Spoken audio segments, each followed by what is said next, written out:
నమస్కారం, రచ్చబండ కార్యక్రమానికి స్వాగతం. ప్రతి మనిషిలో ఆవేశం ఉంటుంది. ఆ ఆవేశాన్ని ఆయుధంగా వాడుకోవాలే గాని దానితో కొత్త సమస్యను సృష్టించుకుంటే జీవితం నాశనం అయిపోతుంది. లలిత నరసింహనాయక్ మధ్య అనుకోకుండా ఏర్పడిన పరిచయం ప్రేమకు దారితీసింది. అది పెద్దల్ని ఎదిరించి పెళ్లి చేసుకోవడానికి కారణమైంది. 10 సంవత్సరాల వీళ్ళ కాపురంలో ఇప్పుడు బద్ధశత్రువులుగా మారిపోయారు. వీరిద్దరి మధ్య గొడవలు ఎందుకు వచ్చాయి, వీరి జీవితం ఎందుకు ఇలా అయిందనేదే ఈనాటి మన రచ్చబండ. నాగర్ కర్నూలు జిల్లాకు చెందిన నరసింహనాయక్ లలిత మధ్య ప్రేమ నమ్మకాన్ని కలిగించింది, కానీ పెళ్లి సంతోషాన్ని ఇవ్వలేకపోయింది. తల్లే కన్న కూతుర్ని కట్టుకున్న భర్తకి కాకుండా చేయాలని చూడటంతో తను కలలు కన్న జీవితం నాశనమైందని భర్త అంటుంటే తన ప్రేమ మోసం, పెళ్లి మోసం, తన జీవితాన్నే మోసానికి బలి చేసి ఎప్పటికప్పుడు శారీరక హింసలతో 10 ఏళ్ల కాపురానికే జీవితంపై విరక్తి కలిగించాడని భార్య లలిత కన్నీటి రోదన.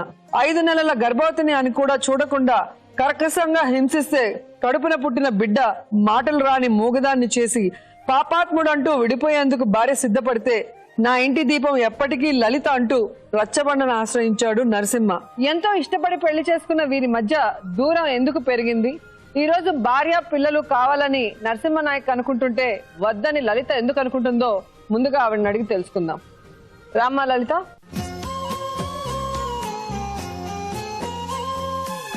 నా పేరు లలిత మేడం. రచ్చబండ కార్యక్రమానికి నా ఇష్టపరకంగా వస్తున్నాను. ఎవరి బలమతంగా లేదు. దేవుని మీద ఓటేసి అంతా నిజమే చెప్తాను. ఏ ఊరు నుంచి వస్తున్నావు లలిత? ఇక్కడ హైదరాబాద్లోనే ఉంటున్నాం మేడం. ఏం పని చేస్తుంటారు? కూలి పని చేస్తున్నాం మేడం. ఎంతమంది పిల్లలు? ముగ్గురు. అబ్బాయిలా అమ్మాయి? ఒక పెద్ద అమ్మాయి మేడం, 2 అబ్బాయిలు. ఏం చదువుతున్నారు? అమ్మాయి ఏమో 3వ క్లాస్ మేడం, రెండో అబ్బాయి 3వ క్లాస్, చిన్న అబ్బాయి 1వ క్లాస్ మేడం. ఓకే. పెళ్లి ఎన్ని సంవత్సరాలు అయింది? 10 సంవత్సరాలు అవుతుంది మేడం. మీ భర్త ఏం చేస్తుంటారు? ఇంకా పొగ్లింగ్ ఆపరేటర్ అంటాడు మేడం. 14 రోజులు మేస్త్రి పని చేస్తాడు మేడం. 4 రోజులేమో ఏదేదో పనులు, ఆ డామర్ పని, రోడ్లు వేయడం వెళ్తాడు మేడం. ఇంకేదేదో పనులు చేస్తూ ఉంటాడు మేడం. మిమ్మల్ని ఎలా చూసుకుంటాడు? ఎప్పుడు బాగా చూసుకోడు మేడం. మరి పెళ్లికి ముందు మీకు తెలియదు అతను ఏం పని చేస్తాడు? చెప్పాడు మేడం. అతను మా ఊరు కాదు మేడం అతనిది. నేను మా ఇంట్లో నేనే పెద్దదాన్ని, 3 తమ్ముళ్ళు మేడం, చిన్నోలే. మా బాగా బీద పరిస్థితి. అయితే అమ్మ నాన్న బాగా చేనులో కష్టం చేస్తుంటే నేను కూడా చేనులో పోటీ తిరిగేదాన్ని మేడం. ఈ చదువు లేదు, ఏం లేదు మేడం మాకు. అలాంటిది అతను వాళ్ళ అక్కనేమో మా ఇంట్లో మా ఊర్లో ఇచ్చారనమాట. మా ఇంటి పక్కనే ఉంటది ఆవిడే ఇంటికి వచ్చారు. వచ్చి ఏమన్నారు, మాట్లాడారు. ఇంకా నాకు ఏదేదో మాయల మాటలు చెప్పాడు మేడం. చెప్పి నేను ఇంకో వాళ్ళ వదిన గిట్లా మా ఊరు ఆడవిళ్ళని తీసుకెళ్లి వాళ్ళ వదిన చేసుకున్నారు మేడం. ఆమెను కూడా వాళ్ళ అమ్మ బాగా చూసుకుంటలేదు, అది కూడా తెలుసు మేడం. నన్ను ఏమన్నాడంటే, నీకు పెళ్లి చేసుకుంటాను, నేను చాలా బాగా చూసుకుంటాను, మీ అమ్మ నాన్న ఇంట్లో ఎన్ని రోజులు మగ మనిషిలాగా కష్టపడతావు, నేను నీకు చక్కగా చూసుకుంటానంటే, మీ అత్తమ్మ కూతుర్నే తీసుకెళ్లారు మీ వదినగా, మరి ఆమె ఏం బాగా చూస్తారు, ఇంట్లో నుంచి బయటికి గెంటేశారు కదా, నన్ను తీసుకుపోయి ఏం బాగా చూస్తావు నువ్వు అని చెప్పాను మేడం. చెప్పినా కానీ లేదు, మా అమ్మ నాన్న నాకు ఎవరు అవసరం లేరు, నీకు నేనే నీకు చూసుకుంటాను, చాలా బాగా చూసుకుంటాను అని చెప్పాడు మేడం. ఇంకా మాయ మాటలు చెప్పి నన్ను తీసుకెళ్లిపోయాడు మేడం అక్కడ నుంచి. అయితే మా ఊరు పక్కన కంపెనీ వెళ్ళిండే మేడం, ఏదో కినాల కాలువ లాగా. ఆ కాలువలో పొక్లింగ్ ఆపరేటర్ చేసి నాకు నెలగా 5,000 వస్తుంది, చాలా సుఖంగా సాకుంటాను అని చాలా నమ్మించాడు మేడం. నేను నమ్మేశాను మేడం, తెలియక తీసుకెళ్లిపోయాడు. పెళ్లి చేసుకున్నా మా అమ్మ నాన్న వాళ్ళేమో మీ ఇంటికాడ మీ తమ్ముడు వచ్చి మా కూతురుని తీసుకెళ్లిపోయారని కంప్లైంట్ ఇచ్చారు వాళ్ళ అమ్మ నాన్న మీద. పోయి ఆయనకు ఇంకో పోలీసులు వచ్చి ఎంక్వైరీ చేస్తే వాళ్ళు మాకు ఎత్తుకడం పెట్టారు మేడం. ఇంకో పక్కనే ఊరు కదా మేడం, దొరికేస్తే పోలీస్ స్టేషన్ కి తీసుకెళ్లిపోతే నా రెండు కాళ్ళు పట్టుకొని అతను ఏం చెప్పాడంటే, నువ్వు ఏం చెప్పినా నాకు ఇష్టమే, ఇతను నన్ను కొడతారు, లేకుంటే చాలా ఇచ్చేస్తారు, నన్ను బతికించు, అసలు అతను బలవంతంగా లేదు, నా ఇష్టంగానే వెళ్ళాను అని చెప్పు అని 2 కాళ్ళు పట్టుకొని మొక్కాడు మేడం. అయితే నేను చాలా బాగా చూసుకుంటాను అంటే నేను ఇంకా మాటలు నమ్మేసి పోలీసులకు అదే చెప్పాను మేడం. కానీ నాకు ఏజ్ లేదు మేడం పెళ్లి చేసుకోనికి. ఎంత వయసు అప్పుడు? 16. అతనికి ఎంత ఉందో నాకు తెలియదు మేడం. ఇంకా 16 అయితే పోలీసు వాళ్ళు ఉండి మేము పెళ్లి చెయ్యము, ఏజ్ తక్కువ ఉంది అమ్మాయి అతను తప్పని ఒక్క మాట కూడా చెప్పట్లేదు, మొత్తం ఈ అమ్మాయిదే ఇష్టపరకంగా అని చెప్తుంది. మరి ఈ అమ్మాయి ఎక్కడన్నా బయట ఏడన్నా పోయి గుడిలో పుస్తకట్టుకో, మేమైతే చేయమని చెప్పేశారు మేడం. ఇంకా మేము అట్లా ఉన్నమందుకే మా పెద్దమ్మ కొంచెం మా తోడుగా వచ్చి సరేలే ఇంకా ఒప్పుకురు కదా చేపించేస్తానని మా పెద్దమ్మ చేపించేశారు మేడం. చేపించేశారు మేడం. ఒక్క రోజున మంచిగా ఉన్నాడు మేడం. ఒక్క నెలనేమో బాగున్నాడు మేడం. ఇంకా నా మీద అనుమానం ఉట్టిగా అనుమానం పడతాడు మేడం. ఏమనంటే ఇంకా పొలంలో ఎక్కడ ఆడుకునేది, ఎక్కడ తిరిగింది అవన్నీ అడిగాడు మేడం. ఇంకా చిన్నపిల్లల ఏజ్లో కదా మేడం అవన్నీ చెప్పాను. వాళ్ళతో ఏదో సంబంధం ఉందని ఇంకా అప్పటి నుంచి అనుమానం స్టార్ట్ పెట్టుకుంది మేడం. ఇంకా నాకు పెళ్ళైన 3 నెలలకి పాప కడుపులో పడింది మేడం. ఒక రోజు ఇట్లనే బాగా కొట్టాడు మేడం. కొడితే నేను మా ఇంటికి అలిగి వెళ్ళిపోయాను. మా ఇంటి పరువు తీసేసి వెళ్ళిపోయావు. అతనిది మన కులం కాదు, మన ఊరోడు కాదు, వేరే ఊరైనా ఎమ్మడి వెళ్ళిపోయావు. మంచిగా పెళ్లి చేయాలనుకున్నాం, అంత పరువు తీసేసి వెళ్ళిపోయావు, ఇంకెందుకు వచ్చావని వీళ్ళు తిట్టారు మేడం. ఇంకా నన్ను కొట్టాడమ్మా, మరి ఎక్కడికి పోవాలి అని ఏడ్చాను మేడం. ఇంకా బిడ్డ బాధ చూసుకోలేక ఉంచేసుకున్నారు మేడం. మళ్ళీ అతను వచ్చాడు మేడం 2 రోజుల తర్వాత తీసుకుపోదామని. నువ్వు తీసుకుపోయి 3 నెలలు కూడా కాలేదు, నన్ను ఇంతగానో కొడుతున్నావు, తర్వాత ఎంతగానో కొడతావు. ఏ విషయంలో కొడతాడు? అనుమానం ఎక్కువ మేడం. ఆ కళ్ళతోటి చూడలేడు. ఏ రోజు నేను తప్పు చేసింది ఆయన చూసి చూడలేడు. నేను అలాంటి నాకు అవసరమే లేదు మేడం. కానీ అనుమానం ఉట్టిగా అనుమానం పెట్టుకుంటాడు మేడం. మరి అంత అనుమానం ఉన్నవాడు ఎలా ప్రేమించాడు నిన్ను? అది నమ్మించి మోసం చేశాడు మేడం నన్ను. అతను వచ్చిన తర్వాత నేను పొలానికి వెళ్ళాను, అమ్మ నేను చిలకకి వెళ్ళాము. అక్కడికి వచ్చాడు, వచ్చి వెళ్దాం అన్నాడు. ఇంకా నాకు కోపం వచ్చింది మేడం. నువ్వు 10 మందిలో నన్ను కలిసి తీసుకెళ్ళలేవు, పెద్దల మ్యారేజ్ కూడా కాదు, నీ ఇష్ట ప్రకారంగా చేసుకొని నువ్వు నన్ను బాగా చూసుకుంటలేవు, ఇంకా నేనేం రావాలని పుస్తక తీసి ముఖ మీద పడేశాను మేడం. అమ్మ కూడా తీసేసి పడేసింది. మా కొట్టిన వెళ్ళిపో, నా బిడ్డ పూస్తే అవద్దు, అది వద్దు, వెళ్ళిపోని పూసాను. నేను తీసి ఆయన మెడకేసిన కొట్టినా కూడా 2 దెబ్బలు కొట్టింది మేడం.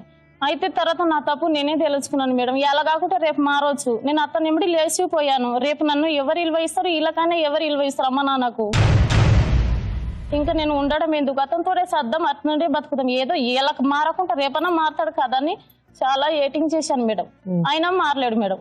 ఇంకా అలాగా అప్పటి నుంచి నేను ఒక 2 రోజులు ఉండి వెళ్ళాను మేడం. అతను వచ్చినాక నేను పోలేను, 2 రోజుల తర్వాత వెళ్ళాను.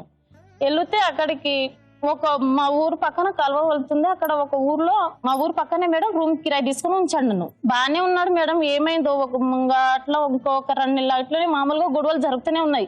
కానీ నేను ఇంకెవరికి చెప్పుకోకుండా ఏడుచుకున్న నా బాధలు నేనే పడుతున్నాను మేడం. పడుతుంటే 5 నెలల పాప 5 నెలలు అయిపోయినాక ఇంకా ఉట్టిగానే మేడం ఏం చెప్పలేదు, బెల్ట్ తీసుకొని తలపేసుకొని కొడితే మేడం ఆ దెబ్బలు కావు మేడం.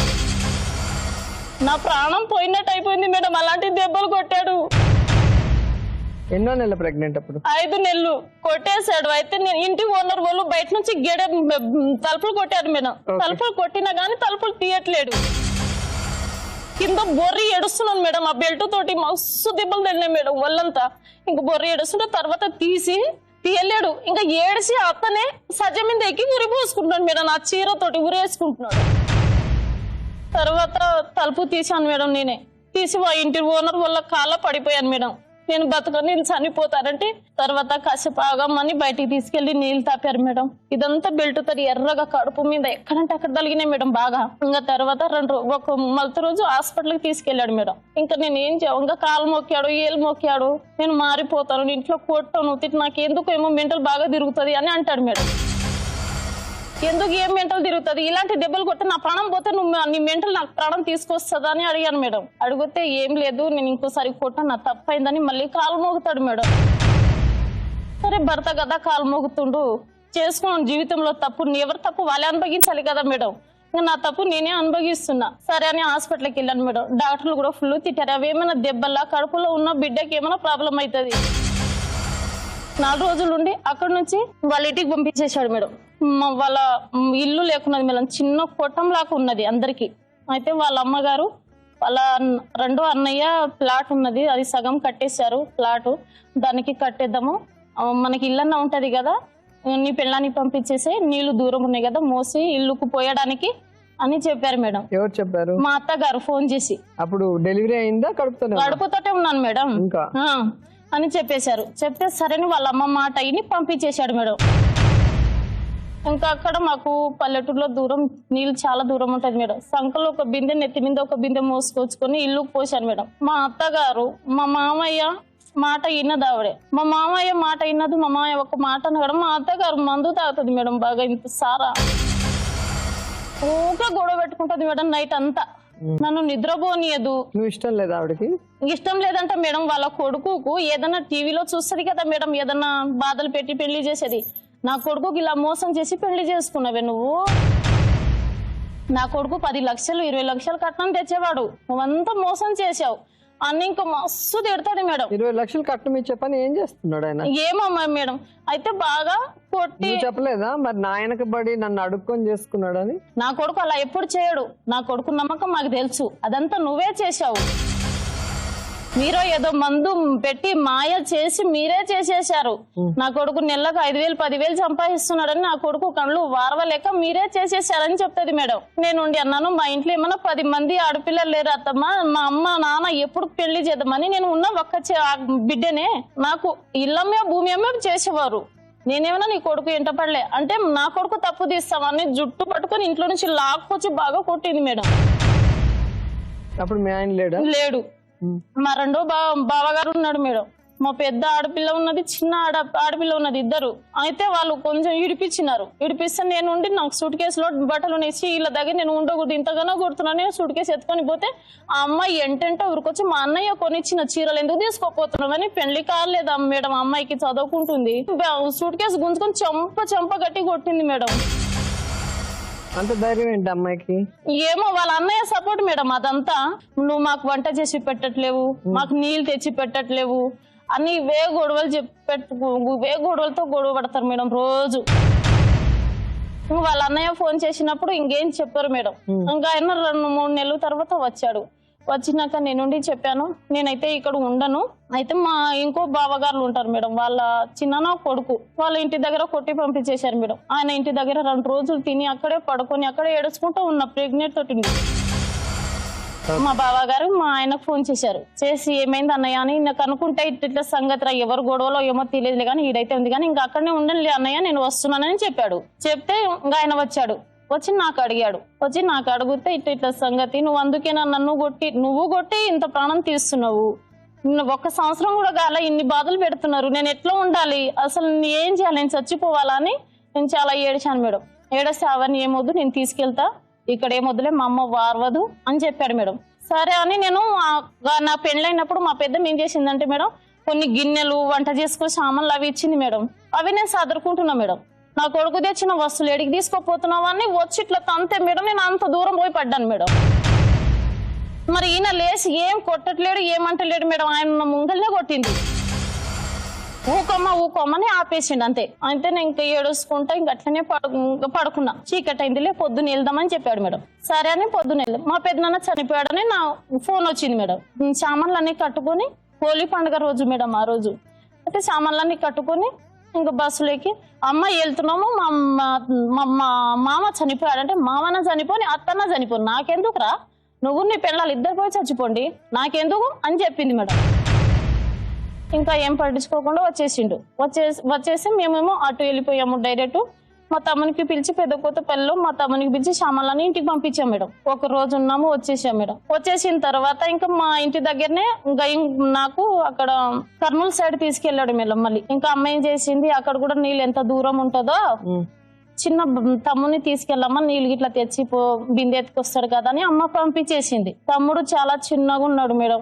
10 సంవత్సరాలు 11 సంవత్సరాలు అవుతుంది, 10-12. తమ్మునికి 1 రూపాయి ఇయ్యడు మేడం తినమని. మా అమ్మ దగ్గర చిన్నోడు మేడం, వాడు ఎంత ఇష్టంగానో గుంజి తీసుకొని తింటాడు. అమ్మ దగ్గర డబ్బులు 1 రూపాయి కూడా తినమని ఇవ్వడు మేడం. ఏమైనా తీసుకొస్తే తిడతాడు మేడం. పిల్లోడు ఏమైనా తినడానికి, ఇంకా చిన్నపిల్లలు వయసు కదా మేడం, వాళ్ళు ఏమైనా తినడానికి వస్తే కొట్టనిపోతాడు, తిట్టనిపోతాడు. ఇంకా మా తమ్ముడు ఆ బాధలని భరించి నాకు ఇంకా కొడుతున్నా తిడుతున్నా ఇంకా వాడు ఎవరికి చెప్పలేకపోయాడు. ఇంకా అలాగే తమ్ముడు వచ్చేసాడు మేడం. పంపించేశాను నేనే. ఇంకా మా అమ్మతో వచ్చి చెప్పాడంట, అమ్మ నేను ఇంకోసారి చచ్చినా బావోళ్ళు ఎమిడి వెళ్ళాను, అక్కలు ఎమిడి వెళ్ళానని చెప్పాడంట. 9 నెలలో పడింది మేడం. నాకు మధ్యలో కడుపు నొప్పి చాలా వచ్చింది మేడం. వస్తే తీసుకెళ్లిపోయి మా ఇంటి ఇక్కడ దించేశాడు. కానిపోయింది. అక్కడ 2 రోజుల తర్వాత కడుపులో నొప్పులు స్టార్ట్ అయింది మేడం. ఊరికి వెళ్ళాక అసలు అత్త రాలేదు, భర్త కూడా రాలేదు మేడం. పిల్లలంటే ఇష్టం ఉందా లేదా మేనకి? ఇష్టమే అంటాడు మేడం. మరి నాకు పుట్టలేడు అంటాడు మేడం. ఏడ పుట్టింటారు, నాకు కొంచెం ఏడ ఉందో నా కలర్ అంటాడు మేడం. అయితే హాస్పిటల్లో బాగా నొప్పులతో ప్రాబ్లం అవుతుంటే అమ్మ నాన్నోళ్ళే ఎంతో అంత పెట్టి మంచిగా తెలిసిన హాస్పిటల్కి తీసుకెళ్లారు మేడం. డెలివరీ అయింది, చీకటి అయింది, తీసుకొచ్చారు. ఇంకా పాపకు అందరికి బాగానే చూశారు. పాప పుట్టిందని ఫోన్ చేస్తే పాప పుట్టిందా, నేను రాను, నాకు ఆ పెండ్లమే వద్దు, ఆడపిల్లని ఎందుకన్నది, నాకు మగపిల్లడు కావాలి అని చెప్పి వారం రోజుల దాకా రాలేడు మేడం. ఇవాళ వస్తా రేపు వస్తా, ఇవాళ వస్తా రేపు వస్తానని రాలేడు మేడం. తర్వాత వచ్చాడు, పాపను దూరం నుంచి చూశాడు మేడం, అంతే. నాకు ఇంకొక 3 నెలల వరకు ఇక్కడనే ఉండమని ఒక్క డబ్బులు కూడా ఏమి ఇవ్వకుండా వెళ్ళిపోయాడు మేడం. తర్వాత కరీంనగర్ సైడ్ అక్కడ వెళ్ళింది కంపెనీ, అక్కడికి వెళ్దాము. నిజంగా కంపెనీ వెళ్ళిందా లేదా ఇతను ఉద్యోగాలు ఇతను వెళ్తున్నాడో నాకు తెలియదు మేడం. మీరు కనుక్కోవాలన్న ఇంకా ఎవరికి కనుక్కుంటా మేడం, నేను కంపెనీ అంటే అడవిలో ఉంటది కదా మేడం. నేను అతను సంపాదించే డబ్బులన్నా మీకు ఇచ్చేవాడా నెల నెల? రూపాయి ఇవ్వడు మేడం. 10 ఇస్తే 10 ఏం చేశావు, 10 ఏం చేశావు, ఇంకా 1 రూపాయి ఎడన్నా మిగిలింది. నాకేమో చిన్నపిల్లలాగా తినడం అలవాటు మేడం, ఏమైనా చాక్లెట్లు బిస్కెట్లు అవన్నీ ఏమన్నా అట్లా దాచుకుంటే గిన్నెల కింద చీరల కింద అవన్నీ ఎతుకుతాడు మేడం. 1 రూపాయి కనిపించినా చాలా రోజు చచ్చిపోయాను నేను. ఇవి నాకు తెలియకుండా ఎలా దాచుకున్నావు, ఎన్ని తీసుకున్నావు, అప్పటి నుంచి నాకు దొంగ దాని అని పేరు పెట్టేసుకున్నాడు మేడం వాళ్ళ ఇంట్లో ఫ్యామిలీ. మా తమ్ముని పేరు రమేష్ మేడం. ఆయనకి ఏమన్నాడు, ఇక్కడ ఏం చదువుతాను రమేష్, నేను పొక్లింగ్ నడుపుతాను, నీకు పొక్లింగ్ నడిపితే నువ్వు ఒక 2-3 నెలలు ఆపరేటర్ కావచ్చు, మంచిగా 10,000 5,000 జీతం వస్తుంది, ఎన్నో చదవాలి, ఇంకా నీకు జీతం పెరగాలని చాలా టైం పట్టుద్ది కదా అని చెప్పాడు మేడం. సరే అని అమ్మ నాన్న కూడా మీ ఆయన శాస్త్రం మంచిగా లేదని చెప్పారు. సరేలే అమ్మ ఇంతగానే చెప్తున్నాడు కదా పంపించండి, మళ్ళీ పంపించలేడు అంటాడని నేను ఇలా ఒప్పించి తీసుకెళ్ళాను మేడం. ఏ రోజైనా నేను ఒక రూమ్ లో ఉంచాడు మేడం. తమ్ముడు ఇట్లా వెళ్తుంటే ఏ అక్క కన్నా బాధ అనిపించదా మేడం, ఇంత కొంచెం అన్న తినిపోదురారంటే మీ తమ్మునికి ఏమేం పెట్టేశావు, మొత్తం పెట్టేశావా, డబ్బులు దాచి అన్ని ఇచ్చేసావా, ఏమి ఇయ్యలేదు ఏమి చేయలేదంటే నీ కారం వేసి కొట్టాలని ఒకరోజు కారం తీసుకుని ఒళ్ళంతా మీద పోసేసాడు మేడం కారము. మా ఇంకా ఇంటి కిరాయి వాళ్ళు పక్కన వాళ్ళు ఉంటారు కదా, వాళ్ళు రాత్రి ఏమో ఈమె ఏడుస్తున్నది అని చెప్పారు మేడం. అయితే అడిగాడు తమ్ముడు, అడిగితే ఇంకా నేను చెప్పాను మేడం. చెప్తే ఏం చేశారు, మళ్ళీ రోజు మళ్ళీ మా తమ్ముడు ఇట్లా ఊళ్ళకి ఏమో తీసుకుపోవడానికి వచ్చాడు మేడం. తమ్ముడిని చూసి మళ్ళీ గొడవ స్టార్ట్ చేసుకుంది మేడం. ఉట్టిగా తిట్టుడు పట్టిండు, నా కొంపత నాశనం చేసేసారే మీరు, నేను ఎంతో బిల్డింగ్ కట్టించుకునేవాడు, ఎన్నో కట్నాలు లక్షల కట్నాలు తీసుకొని వచ్చేటో నిన్ను. పాప డెలివరీ అయిన తర్వాత పాప ఎలా ఉంది? పాప ఏడుస్తున్నా నేను ఎంత దూరం నుంచి సపట్లు కొట్టినా పిల్లలకి ఏమన్నా గజ్జెలు అలాంటి ఊపినా ఆగుతారు కదా మేడం, అస్సలు ఆగట్లేదు పాప. గట్లనే ఏడుస్తున్నా కానీ ఇంకా ఎవరికన్నా అడిగితే లే పాపకు మెల్లమెల్లగా ఇన్నొస్తలేమో అని అన్నారు మేడం. అంతా కూడా గమనించలేదు, ఇంకా తెలియదు కదా మేడం మాకు. ఇంకా తర్వాత ఇంకో రూమ్ మారా మేడం వాడి నుంచి. అయితే అక్కడ ఒక ముసలి ఆవిడ ఏం చెవులు వినిపించావు పాపకి? అప్పటికి మాకు తెలియలేదు మేడం, చెవులు వినిపించవు అమ్మాయికి. ఎందుకు వినిపించదు, డాక్టర్ చూపించారా? ఏడా చూపించాడు మేడం, చూపించినట్టే బాగుండు, చిన్న వయసులో చూపించుకోలేదు, పట్టించుకోలేదు కదా వీళ్ళు. కొన్ని మాట్లాడుతుందా? మాటలు కూడా రాదు మేడం. మొన్న నాకు నా మాటలు ఎప్పుడు వస్తాయని అడుగుతుంది మేడం. ఇంకా నేను చాలా ఏడ్చాను పాపను పట్టుకొని. మరి మీరేమైనా ట్రైనింగ్ ఇచ్చడానికి ప్రయత్నించారా, లేకపోతే ఎక్కడైనా జాయిన్ చేయాలనుకున్నారా? నేను ఇప్పుడు హాస్టల్ ఎక్కడన్నా కనుక్కొని వేద్దామని చూస్తున్నాను మేడం. ఇంకోటి డిఎన్టీ హాస్పిటల్ ఉంది కదా మేడం, కోటిలో వెళ్ళాను ఒక రోజు మా నాన్నని తీసుకొని. వెళ్తే అమ్మాయికి చెక్ చేశారు మేడం. ఈమెకు చిన్నప్పుడు ఆపరేషన్ చేయాల్సింది, చిన్నప్పుడు ఈమె గొంతు మీరే పోగొట్టుకున్నారు, ఆడపిల్ల మగపిల్లడు కూడా కాదు, మీరే ఆగం చేసేసారు అమ్మాయినని మేడం గారు అందరూ తిట్టారు మేడం. మరి ఎందుకు ఇన్ని సంవత్సరాలు మీరు సైలెంట్ గా ఉన్నారు? కరీంనగర్లో ఉన్నప్పుడు ఇలా చెప్తుంటే చూపించమని చెప్పాను. ఒక రోజు తీసుకెళ్లాడు, ఆ డాక్టర్ ఏమో మిషన్ పెట్టాడు, అమ్మాయి ఎదిగే కొద్దిగా వస్తే రావచ్చు, చెవు నరాలు ఉంటే ఇట్లా ఒత్తుకోపోయినాయి, అమ్మాయి ఎదిగే కదా ఓపెన్ కావచ్చు అని చెప్పారు అని చెప్పేశాడు మేడం. తర్వాత చూద్దాంలే. ఇప్పుడు వరకు ఆ పిల్ల పేరు మీద ఒక 10 రూపాయలు బ్యాంక్ లో కూడా ఇవ్వలేడు మేడం ఇంకా వరకు. ఇంకెవరు చిన్నప్పటి నుంచి మా బాబాయ్ కావచ్చు, మామయ్యలు కావచ్చు, వాళ్ళు ఎవరైనా వచ్చి పలకరిస్తే మా నాన్న ఏ జీవాలు ఉన్నా పర్వాలేదు, వాళ్ళతో ఇంకేదో సంబంధం పెట్టుకుంటాడు. ఇక్కడ ఏమన్నాడు, ఇక్కడ బాగానే ఉంటాడు. ఇంకా అక్కడ తీసుకెళ్ళినాక బాగా చిత్రహింసలు పెట్టి తలుపులు మూసేసి కిటికీలు మూసేసి మస్తు కొడతాడు మోడం. చచ్చిపోవాలని 2-3 సార్లు కృష్ణాలు పోసుకున్నాను, గురి పోసుకోవడానికి ట్రై చేశాను. ఇప్పుడు నేను వచ్చి 2 సంవత్సరాలు కావస్తుంది మేడం. హైదరాబాద్ బాగా కొట్టాడు, వచ్చేసాను. ఆయన వదిలేసి 2 ఏళ్ళు అవుతుంది. 2 ఏళ్ళు అవుతుంది. మరి అప్పటి నుంచి పిల్లలు ఎట్లా ఉన్నారు, పిల్లమైతే మంచిది కాదు కదా మేడం, మరి పిల్లలన్నా ఎట్లా ఉన్నారని కనుకోవచ్చు కదా. మా ఊరు అబ్బాయి కలిశాడంటే ఎక్కడో ఊర్లలో పక్కన, లలిత ఎక్కడ ఉందని అడిగాడంట మేడం. అయితే హైదరాబాద్ లో ఉంది, 3 పిల్లలు ఏడ ఉన్నారంటే నాకు కొంచెం హాస్టల్లో పనిచేశాను మేడం 4 రోజులు. ఇంకా చిన్న అబ్బాయిని వద్దంటే ఇంటి అమ్మ దగ్గర వదిలిపెట్టాను మేడం. ఇంటి దగ్గర 3 పిల్లలను వదిలిపెట్టి ఒకతే ఎంజాయ్ చేస్తుందా అని చెప్పాడంట మేడం ఆ అబ్బాయితో. మరి అబ్బాయి కలిసినప్పుడు 3 పిల్లలు ఇంటికాడ ఉన్నారు, ఒక 10 రూపాయల అరటి పండ్లన్నా కొనిచ్చి పంపించాలి కదా మేడం, ఒక 10 రూపాయలన్నా పంపించాలి కదా మేడం. ఉట్టిగా నటిస్తాడు మేడం, ఏదైనా నటిస్తాడు మేడం. నటించి నా ప్రాణం తీయాలనే చూస్తాడు. ఇప్పుడు ఏంటి మళ్ళీ మీరు పిల్లలు కావాలని అడుగుతున్నాడు? నేను వెళ్ళిపోయిన తర్వాత 6 నెలలకు మా ఇంటికి వచ్చాడు పెద్ద మనుషులను తీసుకొని. నేను హైదరాబాద్ లోకి వచ్చేసిన. ఇంకా నా 3 పిల్లలు నేను ఎట్లా చాకోవాలి, నా ఇంకా భర్తలేడు, ఎప్పుడు చూసినా నన్ను కొడుతూనే ఉంటాడు. 6 నెలలు ఈడ ఉంటే 6 నెలలు ఆడ ఉంటున్నాను. ఇంకా నాకు వద్దులే దేవుడు అని నేను హైదరాబాద్ అక్కడ విజయవాడలో మళ్ళీ ఆ పని వదిలిపెట్టేసి మేడం విజయవాడకి తీసుకెళ్ళాడు మేడం. అవన్నీ పొక్లింగ్ లో బాగా సంపాదించుకున్నాడు మేడం. విజయవాడ తీసుకెళ్ళాడు. ఏది నాన్ స్టిక్ మూకళ్ళు అవి మా ఊరి వంట రుచులు వస్తాయి చూడు మేడం, అవి అమ్మడానికి తీసుకెళ్ళాడు.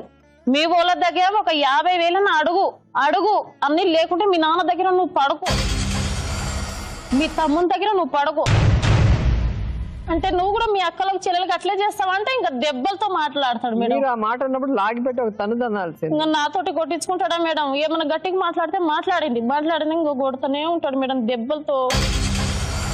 2 బాబుకు ఒకసారి విజయవాడ కరీంనగర్ నుంచి మా తమ్మునికి బాగా కొట్టాడు మేడం, పిచ్చలు పట్టుకొని కొట్టాడు మేడం మా తమ్మునికి.